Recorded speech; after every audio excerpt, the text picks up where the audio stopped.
दोस्तों नमस्कार, जय माता की। नवरात्र के प्रथम दिन की आप सबको शुभकामनाएं देती हूँ और माँ भगवती के चरणों में कोटि कोटि प्रणाम करती हूँ।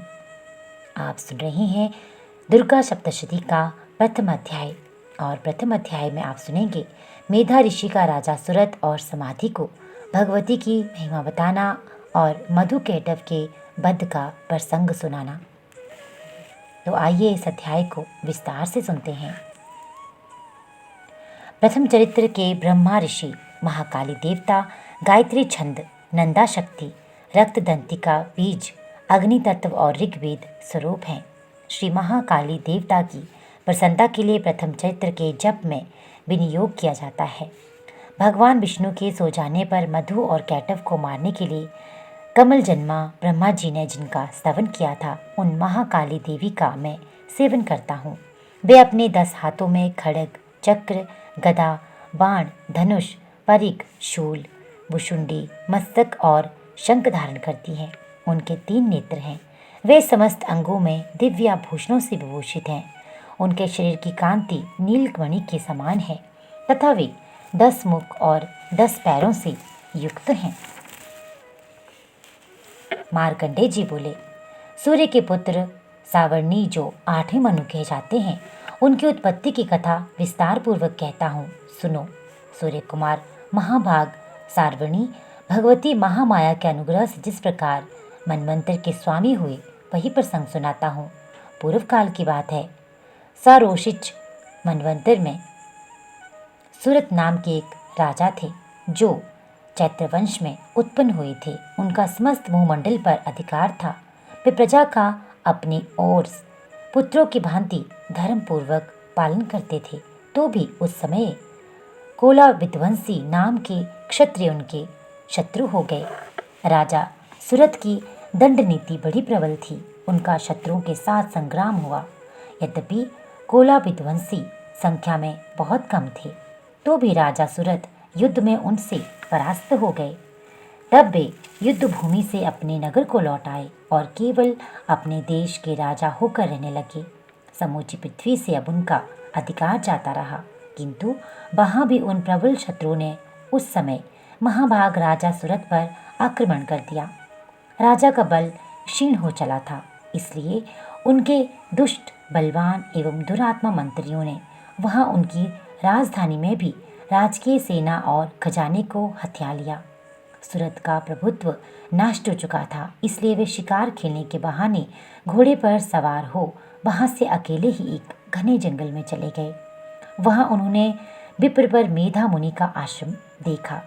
वहां कितने ही हिंसक जीव परम शांत भाव से रहते थे। मुनि के बहुत से शिष्य उस वन की शोभा बढ़ा रहे थे।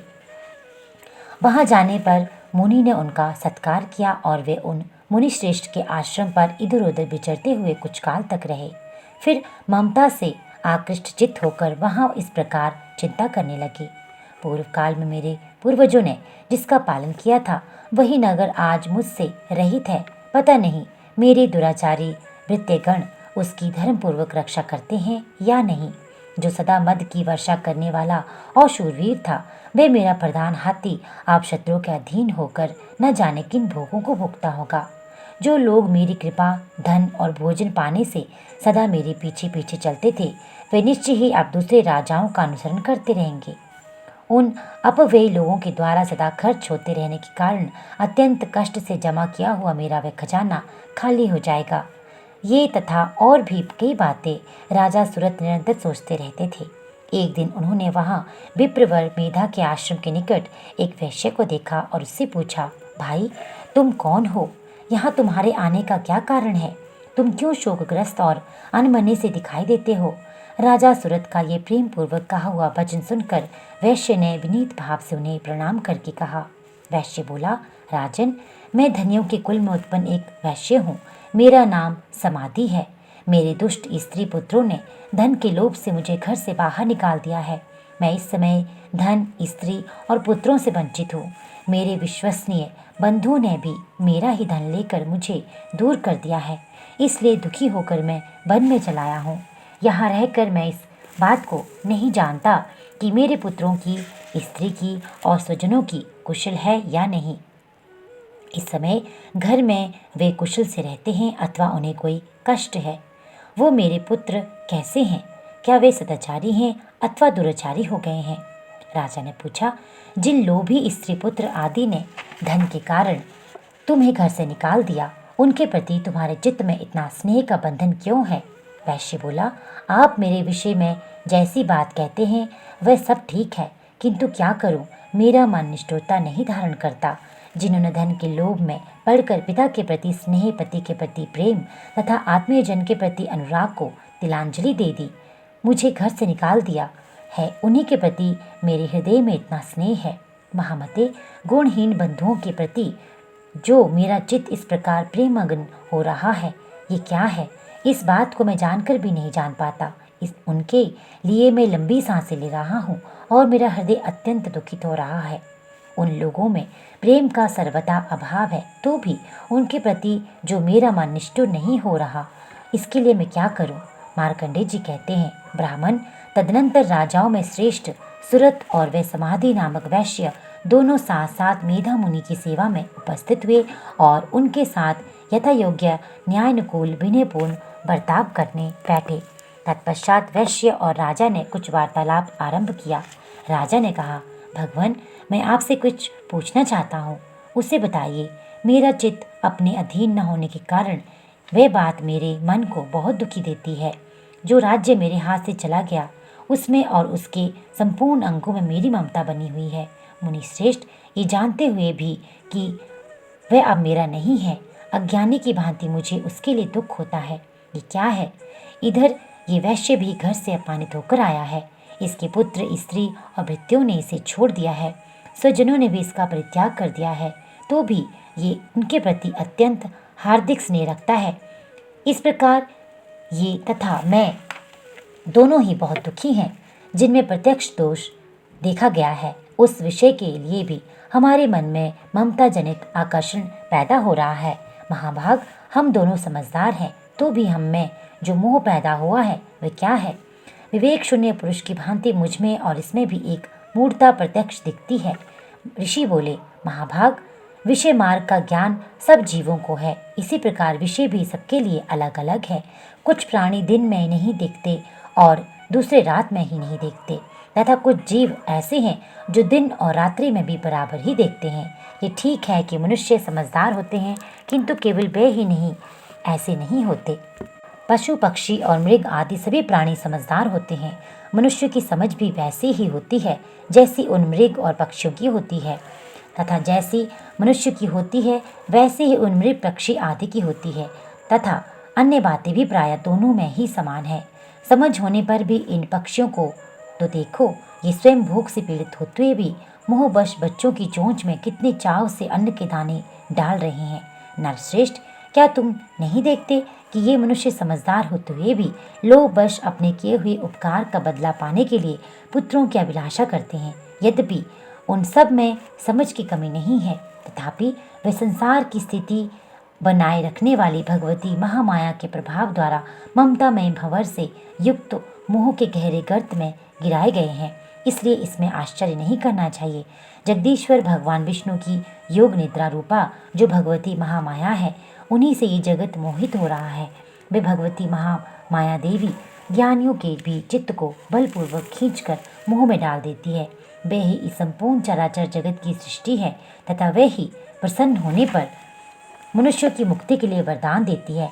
वे ही पराविद्या, संसार बंधन और मोक्ष की हेतुभूता सनातनी देवी तथा संपूर्ण ईश्वरों की भी अधीश्वरी है। राजा ने पूछा, भगवान, जिन्हें आप महामाया कहते हैं, वे देवी कौन है? ब्राह्मण, उनका आविर्भाव कैसे हुआ तथा उनके चरित्र कौन कौन से हैं? ब्रह्मवेताओं में श्रेष्ठ महर्षि, उन देवी का जैसा प्रभाव हो, जैसा स्वरूप हो और जिस प्रकार प्रादुर्भाव हुआ हो, वह सब मैं आपके मुख से सुनना चाहता हूँ। ऋषि बोले, राजन, वास्तव में तो वे देवी नित्य स्वरूपा ही हैं।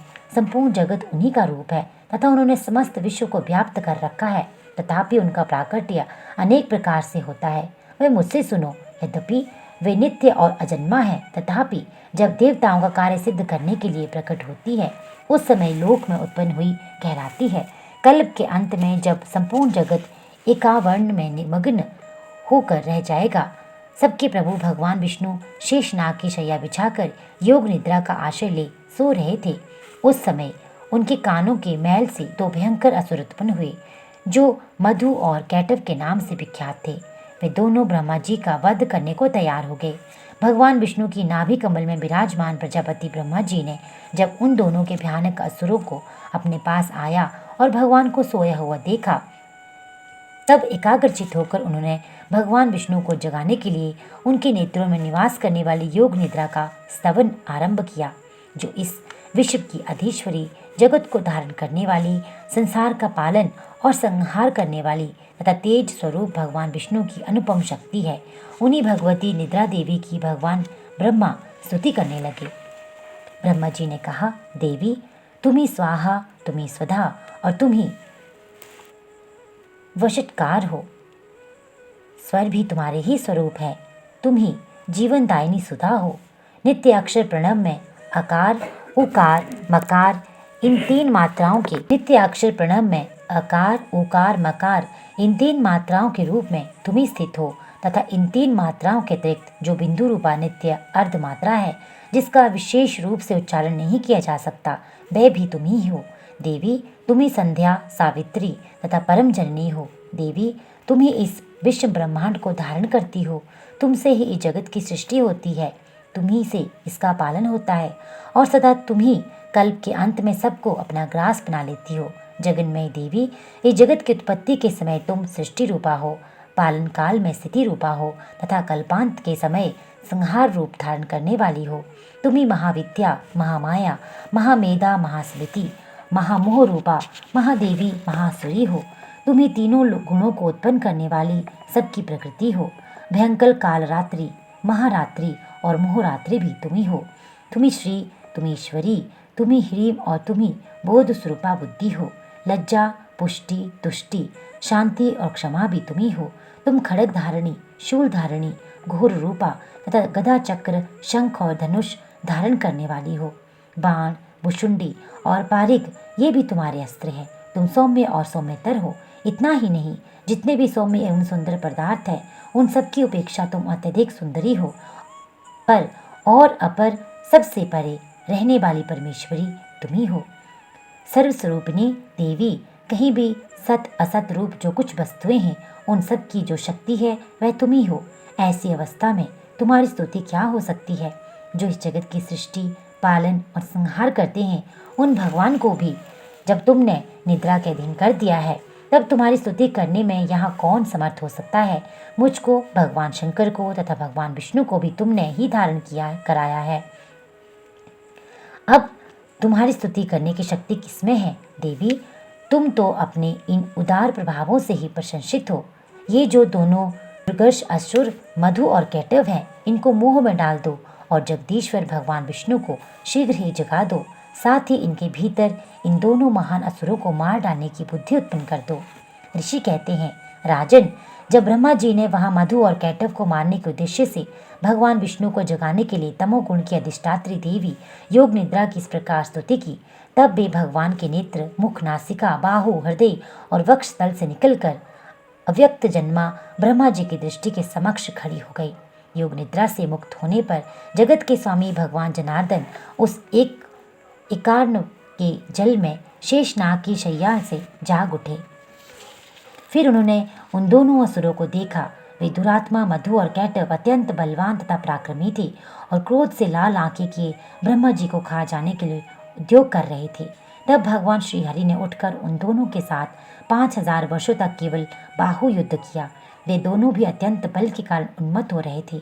इधर महामाया ने भी उन्हें मुंह में डाल रखा था, इसलिए वे भगवान विष्णु से कहने लगे, अब तुम्हारी वीरता से संतुष्ट हैं, हम तुम्हारी वीरता से संतुष्ट हैं, तुम हम लोगों से कोई वर मांगो।